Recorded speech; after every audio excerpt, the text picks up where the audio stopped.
Assalamualaikum warahmatullahi wabarakatuh. Perkenalkan, nama saya Reni Novianti dari PG PAUD semester 4 ingin menjelaskan tentang standar penilaian anak usia dini. Yang pertama yaitu standar penilaian dalam pendidikan anak usia dini merupakan kriteria tentang penilaian proses dan hasil pembelajaran anak dalam rangka penentuan standar tingkat pencapaian perkembangan sesuai tingkat usianya.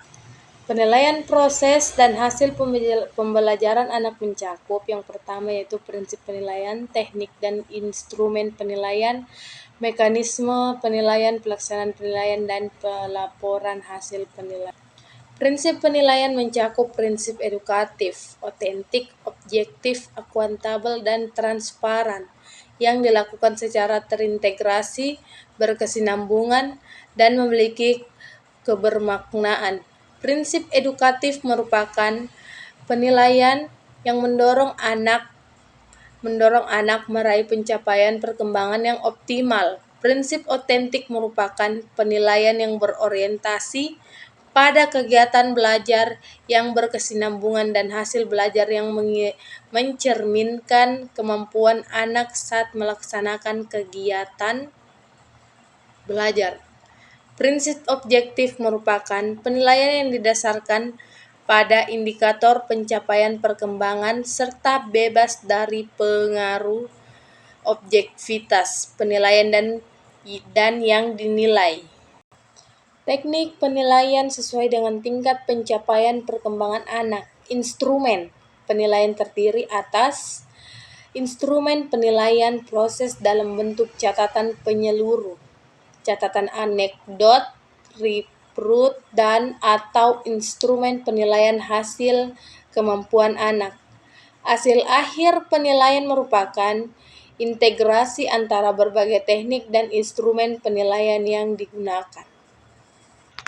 Mekanisme penilaian terdiri atas menyusun dan menyepakati tahap teknik dan instrumen penilaian serta menetapkan indikator pencapaian perkembangan anak, dan yang kedua melaksanakan proses penilaian sesuai dengan tahap teknik dan instrumen penilaian.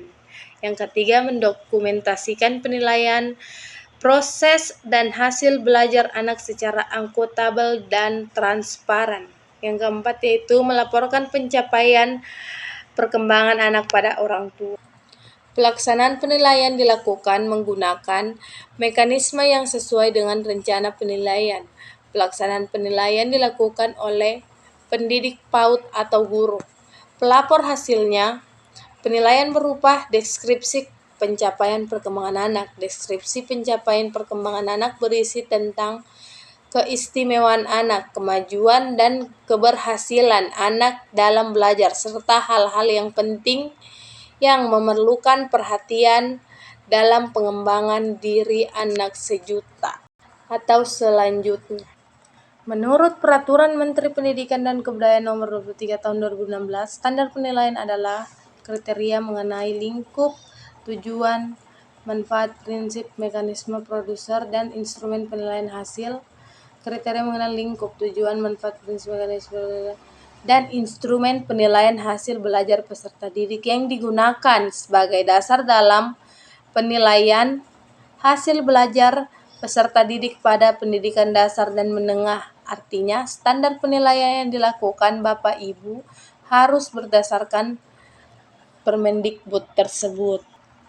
Tujuan dan standar penilaian. Tujuan standar penilaian ini adalah menciptakan proses penilaian yang mengarah pada tercapainya standar kompetensi lulusan.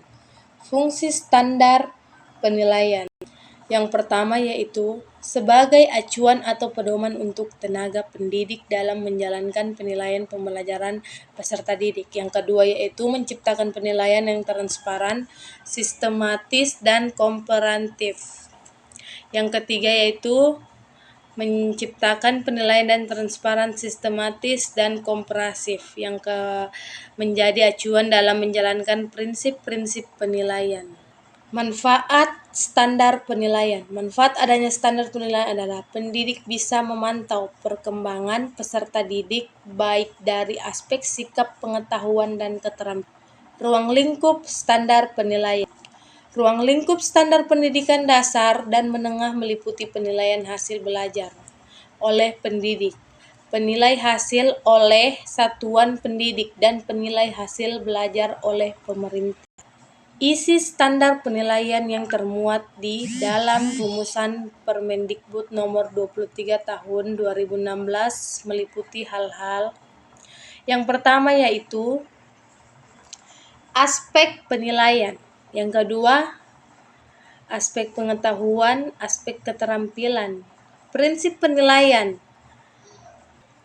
Dalam melakukan penilaian, seorang tenaga pendidik dan unit satuan pendidik harus berpegang pada prinsip penilaian yang telah dirumuskan oleh pemerintah, Kementerian Pendidik dan Kebudayaan, yaitu sebagai berikut. Sahih artinya dalam penilaian sesuai dengan kemampuan peserta didik. Objektif artinya kriteria penilaian jelas dan sesuai prosedur, bukan karena faktor subjektivitas. Adil artinya penilaian tidak menguntungkan salah satu pihak karena berlaku sama sesuai jenjang pendidikan. Terpadu artinya penilaian dan proses pembelajaran berjalan simultan dan tidak terpisahkan. Terbuka artinya prosedur, kriteria, dan dasar penilaian bisa diketahui oleh pihak keterpentingan. Menyeluruh dan berkesinambungan artinya penilaian dilakukan dengan berbagai teknik dan mencakup seluruh kompetensi. Sistematis artinya melaksanakan penilaian dilakukan secara terencana dan sesuai langkah-langkah baku. Beracun kriteria artinya penilaian berdasarkan pencapaian kompetensi yang telah ditetapkan. Akuntabel artinya seluruh hasil penilaian bisa dipertanggungjawabkan. Yang kedua yaitu jelaskan standar penilaian untuk isu perbedaan budaya dan bahasa. Menurut Koen Trijatningrat, sebagian dikutip Abdul Khair dan Leonie Agustina dalam buku Sociolinguistik bahwa bahasa bagian dari kebudayaan.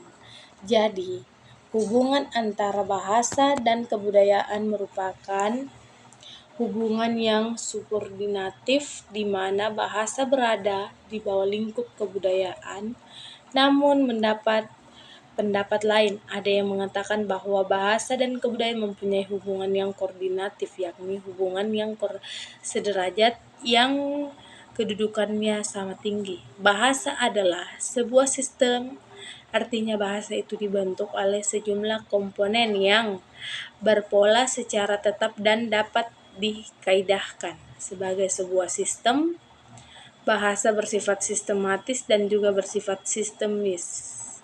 Sistematis artinya bahasa itu tersusun menurut suatu pola tertentu. Sistematis artinya bahasa tersebut bukan merupakan sebuah sistem tunggal, melainkan terdiri dari sejumlah subsistem.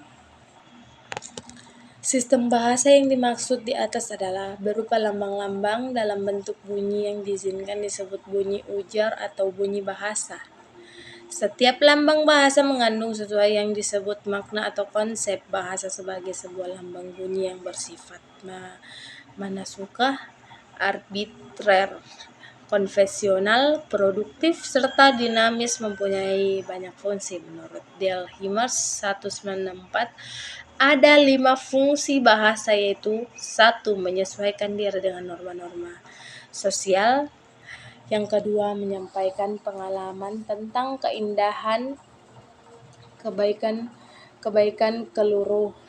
kelurahan budi. Yang ketiga, mengatur kontak sosial. Yang keempat, mengatur perilaku. Dan yang kelima, mengungkap perasaan. Baik, itu penjelasan dari saya. Sekian dari saya. Wassalamualaikum warahmatullahi wabarakatuh.